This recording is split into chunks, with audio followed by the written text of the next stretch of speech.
ಈ ದಿನ ನಾನು ಮತ್ತೊಂದು ಸಾಮಾನ್ಯ ಸಮಸ್ಯೆ ಆದಂಥ ಸಿನಿಸಿಟೀಸ್, ಹೈ ಫೀವರ್, ಅಲರ್ಜಿ ಇವುಗಳ ಬಗ್ಗೆ ಮಾತಾಡ್ತೇನೆ. ಸಾಮಾನ್ಯವಾಗಿ ಯಾರಿಗೆ ಸೈನಸ್ಸು, ಈ ಸಿನಿಸಿಟೀಸು, ಅಲರ್ಜೀಸು ಇರುತ್ತೋ ಅವರು ಚಳಿಗಾಲದಲ್ಲಿ ಮತ್ತು ಮಳೆಗಾಲದಲ್ಲಿ ಬಹಳ ತೊಂದರೆಗೀಡಾಗ್ತಾರೆ. ಇದಕ್ಕೆ ವೈದ್ಯ ವಿಜ್ಞಾನ ಹೇಳೋದೇನೆಂದರೆ, ಈ ನಮ್ಮ ಉಸಿರಾಟದ ಮೇಲ್ಭಾಗದಲ್ಲಿ ವೈರಸ್ಗಳು ಇದ್ದರೂ, ವೈರಸ್ ಸಮಸ್ಯೆ ಇದ್ದರೆ ಮತ್ತು ನಮ್ಮಲ್ಲಿ ರೋಗ ನಿರೋಧಕ ಶಕ್ತಿ ಈ ಸೈನಸ್, ಈ ಹೇ ಫೀವರ್, ಸಿನಿಸಿಟೀಸ್ ಮತ್ತು ಅಲರ್ಜೀಸ್ ಉಂಟಾಗ್ತವೆ.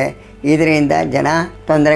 ಏನು ಸಿನಿಸಿಟೀಸ್ ಅಂದರೆ, ನಮ್ಮ ಉಸಿರಾಟದ ಮೇಲ್ಭಾಗದಲ್ಲಿ, ಮುಖದ ಕೆಳಭಾಗದಲ್ಲಿ, ಕೆನ್ನೆಗಳ ಪಕ್ಕದಲ್ಲಿ ಈ ಸೈನಸ್ ಕಿರುರಂಧ್ರಗಳಿರುತ್ತವೆ. ಈ ಸೈನಸ್ ಬಂದ ಭಾಳ ತೊಂದರೆ ಉಂಟಾಗ್ತದೆ. ಇದರಲ್ಲಿ ಈ ಸೈನಸ್ ಕಿರುದ್ವಾರಗಳಲ್ಲಿ ಲೋಳೆ ಅಂತ ಮ್ಯೂಕಸ್ ಇದ್ದು, ಅದು ಒತ್ತಡಕ್ಕೆ ಉಂಟಾದಾಗ, ನೋವು ಉಂಟಾದಾಗ ಈ ಸಮಸ್ಯೆ ಬರುತ್ತದೆ. ಈ ಸಮಸ್ಯೆ ಕಾರಣ ಏನಂದರೆ, ಈ ಸೈನಸ್ಸಲ್ಲಿ ಈ ಕಿರುರಂಧ್ರಗಳಲ್ಲಿರ್ತಕ್ಕಂಥ ಲೋಳೆ ಕಿರುರಂಧ್ರಗಳ ಮುಖಾಂತರ ನಮ್ಮ ಮೂಗಿನ ರಂಧ್ರಗಳಿಗೆ ಹೋಗ್ತದೆ. ಅವು ಶೀತಕ್ಕೆ ಒಳಗಾದಾಗ ಅಥವಾ ಅಲ್ಲದಲ್ಲಿ ಲೋಳೆ ಗಟ್ಟಿಯಾಗಿ ತಲೆ ನೋವು ಬರ್ತದೆ, ತಲೆ ಭಾರ ಆಗ್ತದೆ, ನೀರು ಬರ್ತದೆ. ಹೀಗೆ ಭಾಳ ಸಮಸ್ಯೆ ಭಾಳ ಕಾಡ್ತದೆ. ಇದು ಆ ಶೀತ ಕಡಿಮೆ ಆದಾಗ ಅಥವಾ ಆದಾಗ 1 ವಾರದಲ್ಲಿ ಸರಿ ಹೋಗ್ತದೆ. ಅದ್ರ ಬಗ್ಗೆ ಎಚ್ಚರಿಕೆ ವಹಿಸಿದರೆ ಅದು ಸರಿ ಹೋಗ್ತದೆ. ಈ ಸಿನಿಸಿಟೀಸು ಕೆಲವು ಸಾರಿ ದಿನಗಳು, ವಾರಗಳು ಅಥವಾ ತಿಂಗಳಿಗಟ್ಟಲೆ ತೊಂದರೆ ಕೊಡ್ಬೋದು. ಇದಕ್ಕೆ ಕಾರಣ ಮೂಗಿನಲ್ಲಿ ಇರ್ತಕ್ಕಂಥ ಈ ದ್ರವ ಏನಿದೆ, ಲೋಳೆ, ಅದು ಗಟ್ಟಿಯಾಗಿ ಉಸಿರಾಡೋಕ್ಕೆ ತೊಂದರೆ ಆಗ್ತದೆ, ಕಣ್ಣಲ್ಲಿ ನೀರು ಬರೋಂಗೆ ಆಗ್ತದೆ, ತಲೆನೋವು ಬರ್ತದೆ ಮತ್ತು ಇವು ಉಸಿರಾಡೋದಕ್ಕೆ ಭಾಳ ತೊಂದರೆ ಆಗಿ ನಮ್ಮ ಈ ಸಿನಿಸಿಟೀಸು ಅಥವಾ ಇದಕ್ಕೆ ನೋವು ಒಯ್ದದೆ. ಇದು ಅಲರ್ಜೀಸ್ ಅಂತ. ಈ ಅಲರ್ಜಿಗಳು ಪುಷ್ಪ ರೇಣುಗಳಿಂದ ಬರ್ಬೋದು, ಅಂದರೆ ಹೂವಿನ ರೇಣುಗಳಿಂದ ಬರ್ಬೋದು, ಅಥವಾ ಧೂಳಲ್ಲಿ ಉಸಿರಾಡುವಾಗ ಬರ್ಬೋದು, ಅಥವಾ ನಮ್ಮ ಆಹಾರ, ಸರಿ ಆಹಾರ, ಎಂಥ ಆಹಾರ ಅಂದರೆ ಈ ಚಾಕ್ಲೇಟುಗಳು, ಹಾಲು, ಬಾಳೆಹಣ್ಣು, ಆಮೇಲೆ ಹಣ್ಣು, ಸ್ಟ್ರಾಬೆರೀಸು, ಇಂಥವಿಂದಲೂ ಸಹ ಬರ್ಬೋದು. ಆದರೆ ನಮ್ಮ ವೈದ್ಯ ವಿಜ್ಞಾನ ಹೇಳೋದೇನೆಂದರೆ, ವೈದಿಕ ಯೋಗದ ರೀತಿ ಹೇಳೋದೇನೆಂದರೆ, ಇದು ನಾವು ತಿಂದ ಆಹಾರ, ನಾವು ತಗೊಳ್ತಕ್ಕಂಥ ಆಹಾರ ಸಂಪೂರ್ಣವಾಗಿ ಜೀರ್ಣವಾಗಿ ನಾವು ಉಸಿರಾಡೋ ದಾರಿ ಸ್ವಚ್ಛವಾಗಿದ್ದರೆ ಈ ಸಮಸ್ಯೆ. ಆದರೆ ಈ ಹೇ ಫೀವರ್ ಬಂದಾಗ ನಮ್ಮ ದೇಹದಲ್ಲಿ ಈ ರೋಗ ನಿರೋಧಕ ಶಕ್ತಿ ಕಡಿಮೆ ಇರ್ತದೆ. ಮತ್ತು ಕಡಿಮೆ ಇರುವಾಗ ನಮ್ಮ ಭಾವನೆಗಳು, ಚಿಕ್ಕ ವಯಸ್ಸಿನಲ್ಲಿದ್ದಂಥ ಭಾವನೆಗಳು ಸಹ ಇದಕ್ಕೆ ಕಾರಣ. ಇವು ಎರಡೂ ಸೇರಿದಾಗ ಈ ಸಮಸ್ಯೆ ಉದ್ಭವ ಆಗ್ತದೆ. ಈ ಸಮಸ್ಯೆಗೆ ವೈದಿಕ ಉಪಚಾರ ಏನಂದರೆ, ವೈದಿಕ ಪರಿಹಾರ ಏನಂದರೆ, ಈ ಸಮಸ್ಯೆ ಬಂದಾಗ ಮೂಗಲ್ಲಿ ಸೋರ್ತಾ ಇರ್ತದೆ, ತಲೆ ನೋಯ್ತಿರ್ತದೆ, ಇದಕ್ಕೆ ಈ ವೈದ್ಯಕೀಯ ರೀತಿ ಅದಕ್ಕೆ ಎಕ್ಕೆಗಳು ನೋಡಿ, ಪುರುಷಗಳು ನೋಡಿ ಔಷಧಿ ಕೊಡ್ತಾರೆ. ಅದು ಯಾಕೆ ಬಂತು, ಅದನ್ನ ಹೇಗೆ ಸಂಪೂರ್ಣವಾಗಿ ವಾಸಿ ಮಾಡಬೇಕು ಅನ್ನೋದು ಗೊತ್ತಾಗಲ್ಲ. ವೈದಿಕದಲ್ಲಿ ಅವ್ರು ಕೊಡ್ತಕ್ಕಂಥ ಯಾತಕ್ಕೆ ಕೊಡ್ತಾರೆ ಅಂದರೆ, ಆ ತತ್ಕಾಲದಲ್ಲಿ ಮೂಗ್ನಲ್ಲಿ ಸುರಿಯೋದು ನಿಂತೋಗಿರ್ತದೆ ಮತ್ತು ಅಲ್ಲಿ ಅಲರ್ಜಿ ಆಗೇ ಅದು ಮತ್ತೆ ಇನ್ಫೆಕ್ಷನ್ ಆಗದೇ ಇರಲಿ ಅಂಥೇಳಿ ಔಷಧಿ ಕೊಡ್ತದೆ. ಅದರಿಂದ ಏನು ಮಾಡ್ತದೆ, ತಾತ್ಕಾಲಿಕವಾಗಿ ಮೂಗ್ನಲ್ಲಿ ಸುರಿಯೋದು ನಿಂತೋಗ್ತದೆ ವಿನಃ ಅದು ಸಂಪೂರ್ಣವಾಗಿ ವಾಸಿ ಆಗೋದಿಲ್ಲ. ಆಗ ಅವ್ರು ಕೊಡ್ತಕ್ಕಂಥ ಆಂಟಿಬಯೋಟಿಕ್ಸ್ ಎಲ್ಲ ಏನು ಮಾಡ್ತದೆ, ಅಲ್ಲಿ ಇನ್ಫೆಕ್ಷನ್ ಆಗದೇ ಇರಲಿ ಅನ್ನೋದು ಕೊಟ್ಟಿರ್ತಾರೆ. ಆದರೆ ಆ ಔಷಧಿಗಳ ಸೈಡ್ ಎಫೆಕ್ಟ್ ಇವೆಯಲ್ಲ, ಅದು ದೊಡ್ಡ ಸಮಸ್ಯೆ. ಔಷಧಿ ಕೊಟ್ಟಾಗ ತಾತ್ಕಾಲಿಕವಾಗಿ ಮೂಗಿನಲ್ಲಿ ಸುರಿಯೋದು ನಿಂತೋದ್ರೂ ಕೂಡ ಅದು ಮಂಪರು ಬಂದಂಗೆ ಆಗ್ತದೆ. ಆ ಮಂಪರು ತಾತ್ಕಾಲಿಕ ವಾಸಿ ಆಗ್ತದೆ, ಮಂಪರು ಬಂದಂಗೆ ಆಗ್ತದೆ. ಆ ಮಂಪರಲ್ಲಿ ಗಾಡಿ ಓಡ್ಸೋಕ್ಕಾಗಲ್ಲ ಅಥವಾ ಯಾವುದೇ ಆಗಲ್ಲ. ಇದು ಭಾಳ ಸೀರಿಯಸ್ ಆದಾಗ ಡಾಕ್ಟ್ರ್ ಹತ್ರ ಹೋದರೆ, ವೈದ್ಯರಿಗೆ ಹತ್ರ ಹೋದರೆ ಅವರು ಮಾಡೋದು ಏನು ಅಂದರೆ ಸರ್ಜರಿ ಮಾಡ್ತಾರೆ. ಸರ್ಜರಿ ಅಂದರೆ ಏನು, ಮೂಗಿನಲ್ಲಿ ಇರ್ತಕ್ಕಂಥ ರಂಧ್ರಗಳನ್ನ ಚುಚ್ಚಿ ಅದನ್ನ ವಿಶಾಲ ಮಾಡ್ತಾರೆ.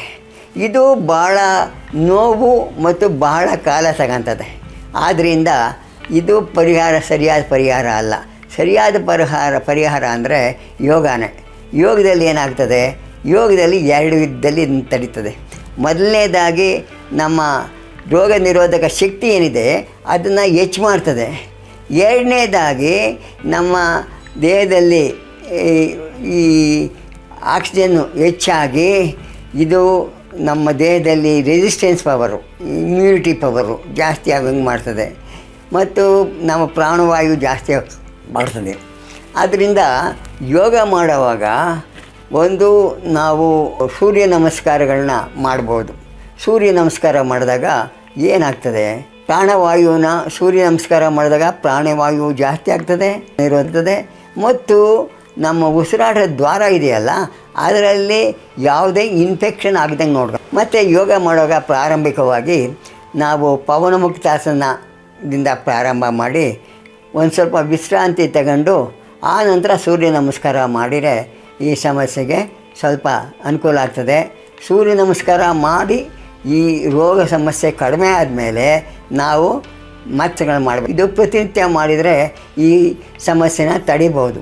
ಏನು ಅಂದರೆ ಪಶ್ಚಿಮೋತ್ಥಾನಾಸನ, ಭುಜಂಗಾಸನ, ಅರ್ಧ ಮತ್ಸ್ಯೇಂದ್ರಾಸನ ಮತ್ತು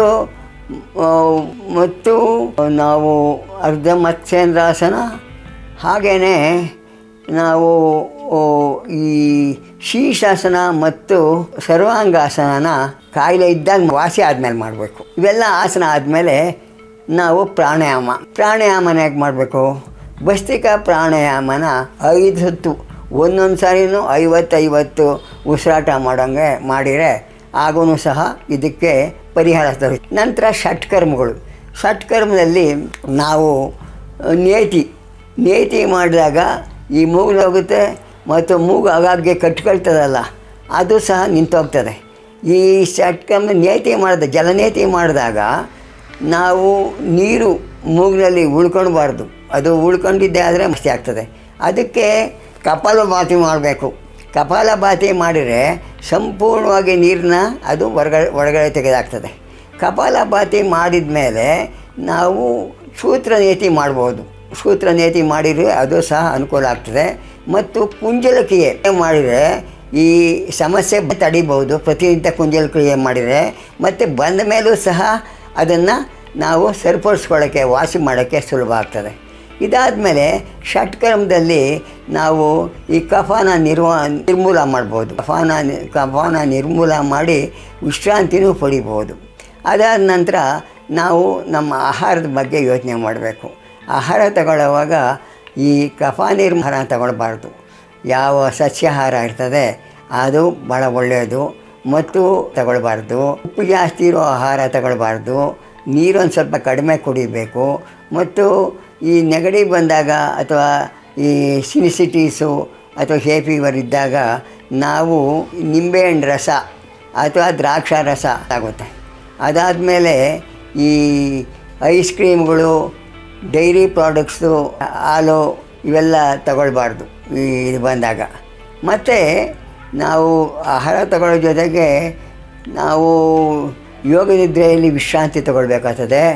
ಆಹಾರ ತಗೊಳ್ಳುವಾಗ ಅದಕ್ಕೆ ಭಾಳ ಸೂಕ್ತವಾದ ಅಂದರೆ ನಾವು ಮೆಣಸು, ಜೀರಿಗೆ ಮತ್ತು ಕೊತ್ತಂಬರಿ ಇವು ಹಾಕಿದ್ದು, ಟೊಮೊಟೊ ಇದೆಲ್ಲ ಹಾಕಿ ರಸ ಮಾಡಿ ಆ ರಸನ ಕುಡಿಯೋದ್ರಿಂದ ದೇಹದಲ್ಲಿ ಉಷ್ಣತೆ ಹೆಚ್ಚಾಗ್ತದೆ ಮತ್ತು ಅದರಿಂದ ಇದನ್ನು ತಡೆಯೋಕ್ಕೆ ಸುಲಭ ಆಗ್ತದೆ. ಮತ್ತು ಅನುಕೂಲ ಆಗೋದು ಏನಂದರೆ ಈ ಸಿನಿಸಿಟೀಸ್ ಬಂದಾಗ ಅಥವಾ ಈ ಹೇ ಫೀವರು ಸಿನಿಸಿಟೀಸ್ ಇದ್ದಾಗ ನಾವು ಮೈನ ಚಳಿಗೆ ಬಿಡಬಾರ್ದು.